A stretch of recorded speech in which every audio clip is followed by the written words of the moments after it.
Le plus important organisme de régulation des banques chinoises affirme que le secteur devrait poursuivre ses efforts pour aider à réduire la surcapacité industrielle et éviter les risques financiers. Le secteur bancaire a généré 14 000 milliards de yuan dans la première moitié de cette année et a bien appuyé l'économie réelle de la Chine. C'est du moins ce qu'affirme Zhang Fulin, le président de la Commission chinoise de réglementation bancaire. M. Chang a déclaré mardi, lors de la 7e réunion annuelle de l'Association bancaire de Chine à Beijing, que le pays a besoin de continuer à favoriser sa restructuration économique. M. Chang a également dit que le taux moyen d'emprunt des entreprises a diminué d'environ 1,3 % et que les coûts de financement moins élevés ont renforcé les efforts de restructuration. Cependant, il a rappelé qu'il était urgent de réduire le nombre d'entreprises que l'on qualifie de zombies et les entreprises qui ne pouvaient fonctionner sans emprunter constamment.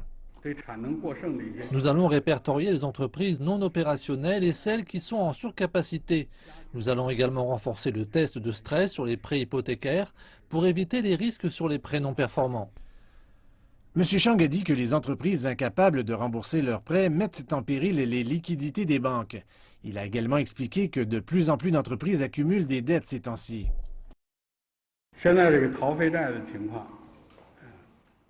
À l'heure actuelle, la situation où les entreprises échappent à des prêts bancaires est assez grave. Même à grande échelle, les entreprises d'État ont commencé à éviter les dettes. Si cette pratique devient la norme, cela pourrait menacer l'accès au crédit et finalement menacer notre système économique.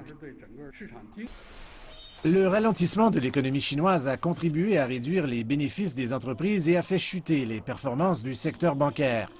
Le ratio de prêts non performants était de 1,75 % durant le premier semestre. La tâche du régulateur reste difficile.